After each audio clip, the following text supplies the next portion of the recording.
Are DoorDash challenges worth it? Well, I just finished a shift that was on a challenge and a $1 peak pay, and it was on Thanksgiving Day. You're going to want to hear this. Welcome to the channel. My name is Mike. This channel is dedicated to your success in this gig economy, the side hustle. So if you are new here, consider subscribing. And for the best accessories in any niche in this gig economy, check out my Amazon storefront, that linked down below.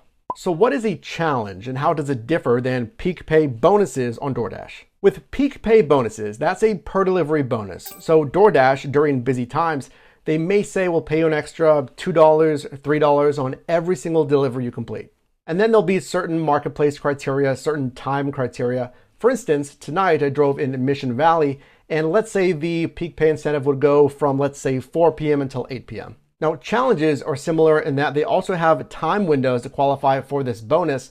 Now, this bonus is a batched bonus. So DoorDash will say, let's say tonight, complete 6 deliveries and receive an extra $12. But with challenges, you must complete that minimum amount of deliveries to get that bonus. So it really locks you in to drive just for DoorDash compared to those peak pay bonuses where you just get that bonus after completing the delivery. So I'm locked in, I'm gonna go for it, a $12 challenge, and I have to complete 6 deliveries. Now, a good thing about these bonuses is that they're stackable, the peak pay bonuses and then the challenges. So we can see here, for instance, from 5:30 until 7 p.m., I get an extra $1 per delivery on peak pay. So first order, India Place, $11, 7.2 miles. Now, I actually took this one. Maybe if I was being a little bit more aggressive with the strategy, I would have declined this because I wanted a higher dollars to mile ratio. That's how much am I getting paid for the miles driven. Next order, here's an example of a stronger dollars to mile ratio. This one from Alexander's North Park, $9 for just 1.7 miles. Now here's an example of very high cash flow. It's paying you a lot more than average orders. From Streetcar Merchants, $12.44. That's a strong payout, but look at the miles, 9.6. This one I declined. Now, if you want a cash flow, if you want to do a shift audible, which is we would take this order and it would take us west into a different marketplace. Then you would end your shift from your current scheduled zone and back east, and hopefully that new marketplace is busy enough that you can use Dash now. So if you want to do that shift audible, if you just want a cash flow, if you want to get this 1244, you may want to look into that. But I declined that one. I'm not looking to shift audible here. And I declined this one, Taproom Beer Company, $6.50. And not the best sign here, DoorDash is sending me another long order here, $7.50 again for Taproom. That would take me outside of my scheduled zone. And yet again, Taproom, $8. So after about 10 minutes of waiting for my last order, we finally get this one, Streetcar Merchants, this time $7 for just 1.2 miles.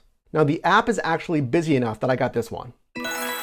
This stacked order, it's 2 assignments for 1 driver from the same restaurant, Streetcar Merchants, for $7, but it's for an additional 6.6 miles. Because of that, I'm not a big fan of that dollars to mile ratio. I declined. And then something that you can't really predict, it got very slow. So let's think about it. Why? Well, it's Thanksgiving. That in and of itself limits how many restaurants are open. And there's probably a lot of parties, family get-togethers, and that's limiting the amount of delivery orders being placed as well. So I was waiting and waiting and waiting. Now there's several strategies that you can do to hopefully get an order. You can refresh the app, you can go to different hotspots. So I parked right near a hotspot, as you can see here, and again, I waited some more. And then finally, I got this one, thank you DoorDash, Florence Restaurante, $6, 1.3 miles.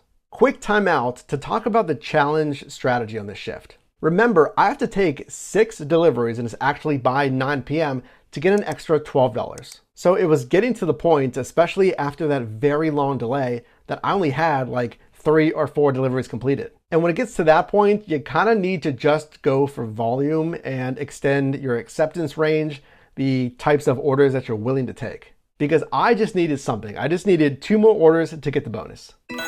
And a stacked order blessing to get me my 6th order here for, yes, just another $4, but for 332 additional yards. So this shift ended up being very, very slow. I don't think that's really a surprise, it being a holiday. And frankly, I needed that challenge bonus. So let's go over the numbers and then a verdict if this DoorDash challenge in and of itself is worth it. This Thanksgiving Day shift was from 5:30 p.m. until 8:15 p.m. Part, but not all, of this shift had a $1 peak pay bonus as well. Total gross revenue, not very good, $43, which equals a much less than average gross revenue per hour of $15.64. During this time, I completed 6 deliveries. I did receive 6 tips, but even though it was Thanksgiving, no higher tips really. My average, $3.50. For my business miles, I drove 16.1 miles, which was still a strong $2.67 payout per mile. And for those 16.1 miles, I get a tax deduction of $9.26. So challenges on DoorDash, are they worth it? Number 1, I would not pursue a challenge just for the challenge itself. Because if we do the math here, I mean, it's an additional $2 per delivery. That's not bad, but sometimes it can be $1 per delivery and again, $2 a delivery. Not super high there. That's kind of the same thing with peak pay. I wouldn't necessarily drive specifically just for that peak pay if it's kind of average or low peak pay. But it still helps. The same as peak pay, if it's $1 peak pay or $2 peak pay. So in that sense, again, I kind of needed this challenge. And honestly, I wasn't going to stop driving until I got this challenge. Because imagine my earnings tonight without that $12 boost. So are challenges worth it? I would say generally yes, because they can boost these slow days. But when you're driving, just be smart out there. I would do the math on the challenge bonus to see if it's even worth it. And then in addition to that, which you should hopefully be doing anyway, is cross-comparing bonuses with other apps as well. So I hope you had a great Thanksgiving. If you got value in this video, definitely drop me a like. And you can also click or tap the screen here for my most recent video, as well as a video recommended for you. And I'll see you in the next one.